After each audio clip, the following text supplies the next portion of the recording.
Hi friends, welcome back to my channel. ನೋಡಿ, ಇದು ಶನಿವಾರದ ಒಳಗಿದು ನೋಡಿ. ಮಕ್ಕಳೆಲ್ಲ ಬಂದು ಆಟ ಆಡ್ತಾಯಿದ್ದಾರೆ. ರಜೆ ಕೊಟ್ಟಿದ್ರಲ್ವಾ, ಹಾಗಾಗಿ ಎಲ್ಲ ಬಂದು ಆಟ ಆಡ್ತಾಯಿದ್ದಾರೆ. ಇಲ್ಲಿ ನೋಡಿ, ನಾನು ಮಕ್ಕಳೆಲ್ಲ ಆಟ ಆಡ್ಬಿಟ್ಟು ಸೀದಾ ಎಲ್ಲ ಅಜ್ಜಿ ಮನೆ ಕಡೆ ಹೋದರು. ಅಲ್ಲಿಂದ ಕರ್ಕೊಂಬಂದಿದ್ದು ನನ್ನ ಮಗಳು ಬೆಳಿಗ್ಗೆ ಆಟಾಡೋಕ್ಕೆ ಅಂತ. ಅಲ್ಲಿ ಆ ಮನೆಯಿಂದ ಆ ಮಕ್ಕಳನ್ನ ಕರ್ಕೊಂಡು ಇಲ್ಲಿಗೆ ಬಂದಿದ್ದು ಆಟಾಡೋಕ್ಕೆ ಅಂತ. ಸ್ವಲ್ಪ ಹೊತ್ತು ಆಟ ಆಡಿ ಎಲ್ಲ ಸೀದಾ ಮತ್ತೆ ಅಜ್ಜಿ ಮನೆ ಕಡೆ ಹೋದರು. ನಾನು ನೋಡಿ, ಇಲ್ಲಿ ನಾನು ಏನೋ ತರಕ್ಕೆ ಹೋಗಿ ಏನೋ ತಂದೆ ಅನ್ನೋಂಗೆ ಆಯಿತು ನನ್ನ ಕತೆ ಇವತ್ತು. ಏನೋ ಮಾಡೋಕ್ಕೋಗಿ ಏನೇನೋ ಆಗ್ತಾಯಿದೆ ಇವತ್ತು ಅಂತ ನಾನು ಅಂದ್ಕೊಂಡಿದ್ದು ಯಾವುದೂ ಆಗ್ತಾನೇ ಇಲ್ಲ. ಒಂದು 20 ರೂಪಾಯಿ ದುಡ್ಡು ತಗೊಂಡ್ಬಿಟ್ಟು ಸೊಪ್ಪು ತರೋಣ ಅಂತ ಅಂಗಡಿಗೆ ಹೋಗಿದ್ದೆ. ಸೊಪ್ಪು ಎಲ್ಲೂ ಸಿಗಲಿಲ್ಲ ನಮ್ಮೂರಲ್ಲಿ. ಹಂಗಾಗಿ ನಾನು ಗೋಬಿ ತೊಗೊಂಬಂದು ತಿಂತಾಯಿದ್ದೀನಿ. ಗೋಬಿ ಕಾಣಿಸ್ತು ಕಣ್ಣಿಗೆ. ಹೋದೆ, ಆ ಸೊಪ್ಪಿನ ಬದಲು ಗೋಬಿನೇ ತಗೊಂಡೆ ಬಂದೆ. ಆಮೇಲೆ ಬಂದುಬಿಟ್ಟು ಗೋಬಿ ಎಲ್ಲ ತಿಂದು ಕೂತ್ಕೊಂಡಿದ್ದೆ. ಅಷ್ಟೊತ್ತಿಗೆ ಚಂದ್ರನ ಫೋನ್ ಮಾಡ್ತು. ಎಳ್ನೀರಿದೆ, ಕೊಡ್ತೀನಿ ಬಾ ಅಂತ. ಸರಿ ಆಯಿತು ಅಂತ ಎಳ್ನೀರು ಇಸ್ಕೊಂಬಂದೆ ಅಣ್ಣನ ಹತ್ರ ಹೋಗಿ. ಇದು ನೋಡಿ, ನನ್ನ ಫ್ರೆಂಡ್ ಬಂದಿದ್ದಾರೆ. ನನ್ನ ಫ್ರೆಂಡ್ ನನ್ನ ಕಾಯ್ತಾ ಇದ್ದಾರೆ. ಯಾಕೆ ಅಂದರೆ ಬಿಸ್ಕತ್ ಹಾಕೋಕ್ಕೆ. ನಾನು ಡೈಲಿ ನಾನು ಪಾತ್ರೆ ಬೆಳಗಬೇಕಾದ್ರೆ ಏನಾದ್ರು ನೈಟ್ ಏನಾದ್ರು ಊಟ ಏನಾದರೂ ಉಳಿದಿದ್ರೆ ತಂದಿಲ್ಲಿ ಸೇತುವೆ ಮೇಲೆ ಹಾಕಿ ಹೋಗ್ತೀನಿ. ಇದು ಡೈಲಿ ಬಂದು ನಾಯಿ ತಿನ್ನುತ್ತೆ. ಯಾವ್ದಾರು ತಿನ್ನಲಿ, ಇಲ್ಲ ಪಕ್ಷಿ ಯಾವುದಾದ್ರೂ ತಿನ್ನಲಿ, ನಾನು ಡೈಲಿ ಬೆಳಗ್ಗೆ ಸಂಜೆ ಏನಾದರೂ ಊಟ ಉಳಿದ್ರೆ ನಾನು ಇಲ್ಲಿ ಅಂದಾಗ ಹಾಕ್ತಾಯಿರ್ತೀನಿ. ಆಮೇಲೆ ಯಾವುದು ನಾಯಿ ಏನು ಕಾಣಲಿಲ್ಲ ಅಂದರೆ ಪಕ್ಕದ ಮನೆ ದನ ಕರು ಎಲ್ಲ ಇದ್ದಾವಲ್ಲ, ಆ ಮುಸ್ರಿಗೆ ಹಾಕ್ಕೊಟ್ಬಿಡ್ತೀನಿ. ಜಾಸ್ತಿ ನಾನು ಅಲ್ಲಿ ಸೇತುವೆ ಮೇಲೆ ಹಾಕ್ತಿರ್ತೀನಿ, ಯಾವ್ದಾರ ನಾಯಿ ಬಂದು ತಿಂದೋಗಲಿ ಅಂತ. ಅದಕ್ಕೆ ಬೆಳಗ್ಗೆ ನಾನು ಹಿಂಗೆ ಡೈಲಿ ಹಾಕ್ತಿರ್ತೀನಲ್ಲ, ಅದಕ್ಕೆ ನೋಡಿ ಅದು ಡೈಲಿ ಆ ಮನೆ ಹತ್ರ ಹುಡ್ಕೊಂಡು ಬರ್ತಾ ಇರುತ್ತೆ ನನ್ನನ್ನು.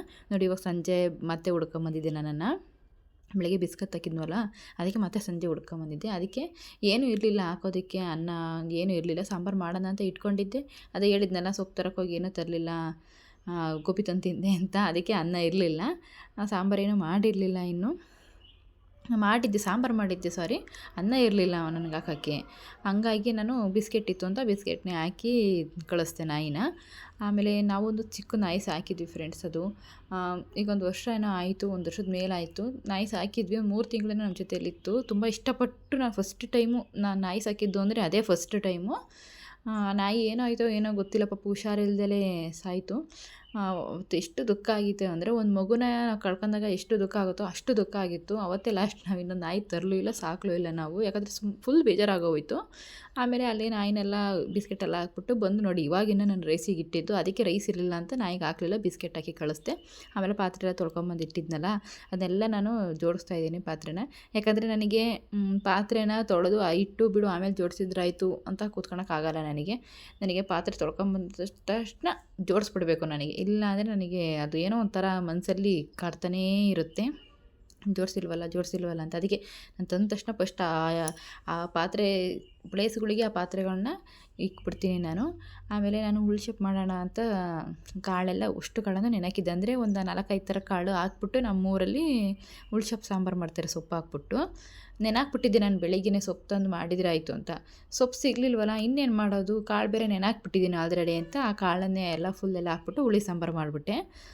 ಇದು ಚೆನ್ನಾಗಿರುತ್ತೆ. ಬಟ್ ಇದಕ್ಕೂ ಸ್ವಲ್ಪ ಸೊಪ್ಪು ಹಾಕಿದರೆ ಅದು ಹುಳ್ಶೆಪ್ಪಾಗಿರೋದು ಅಷ್ಟೇ. ಸೊಪ್ಪು ಸಿಗಲಿಲ್ವಲ್ಲ, ಹೋಗಲಿ ಬಿಡಿ ಅಂತ ಅದನ್ನೇ ಹುಳಿ ಸಾಂಬಾರು ಮಾಡಿದೆ. ಬೆಳಗ್ಗೆ ನಮ್ಮ ಮನೆ ಹತ್ರ ಮಾರಕ್ಕೆ ಬಂದಿರ್ತಾರೆ. ಬಟ್ ನಾನು ಇವತ್ತು ಶನಿವಾರ ಅಂತ ಎದ್ದಿರೋದೇ ಲೇಝಿ ಆಯಿತು. 8:30ಗೆ ಎದ್ದಿದ್ದೀನಿ. ಅಷ್ಟೊತ್ತಿಗೆ ಅದರಲ್ಲಿ ಮನೆ ಹತ್ರ ಮಾರ್ಕೊಂಬಂದಿರೋರೆಲ್ಲ ಹೋಗಿರ್ತಾರೆ. ಇನ್ನೇನು ಸೊಪ್ಪು ಸಿಗುತ್ತೆ ಹೇಳಿ, ಬಸ್ ಸ್ಟ್ಯಾಂಡಿಗೆ ಹೋದೆ, ಅಂಗಡಿಗೆ ಸಿಗಲಿಲ್ಲ. ಸರಿ ಆಯಿತು, ಇನ್ನೇನು ಮಾಡೋಕ್ಕಾಗುತ್ತೆ, ಅದನ್ನೇ ಹುಳಿ ಸಾಂಬಾರು ಮಾಡಿದರೆ ಆಯಿತು, ಎಲ್ಲ ಕಾಳನ್ನೂ ಹಾಕ್ಬಿಟ್ಟು ಅಂತ ಹುಳಿ ಸಾಂಬಾರು ಮಾಡಿ ರಾತ್ರಿ ನಮ್ಮ ಮನೆಯವ್ರು ಬಂದಿದ್ದರು. ಅದಕ್ಕೆ ಅವರಿಗೆ ಮುದ್ದೆ ಮಾಡಿಬಿಟ್ಟು ಸಾಂಬಾರು ಹಾಕಿ ಕೊಡ್ತಾಯಿದ್ದೀನಿ. ನನಗೆ ಅಷ್ಟೇ ಏನು ಅನಿಸುತ್ತೋ ಆ ಸಾಂಬಾರು ಮಾಡ್ತಾಯಿರ್ತೀನಿ. ನಾನು ಯಾವುದೂ ಪ್ಲ್ಯಾನ್ ಮಾಡಿ ಅಂತೂ ಮಾಡೋದೇ ಇಲ್ಲ. ನನಗೆ ಆ ಕ್ಷಣಕ್ಕೆ ಏನು ಅನಿಸುತ್ತೋ ನಾನು ಆ ಸಾಂಬಾರು ಮಾಡಿಬಿಟ್ಟು ಕೊಡ್ತಾ ಇರೋದೇ ಅಷ್ಟೇ. ನಮ್ಮ ಮನೇಲಿ ಆ ಥರ ಏನೋನೆಲ್ಲ ತಿಂತಾರೆ. ಇವತ್ತಿನ ವೀಡಿಯೋ ಇಷ್ಟೇ ಫ್ರೆಂಡ್ಸ್. ಯಾರೆಲ್ಲ ನನ್ನ ವೀಡಿಯೋ ನೋಡ್ತಿದ್ದೀರಾ, ಲೈಕ್, ಶೇರ್, ಕಮೆಂಟ್ ಮಾಡಿ ಪ್ಲೀಸ್.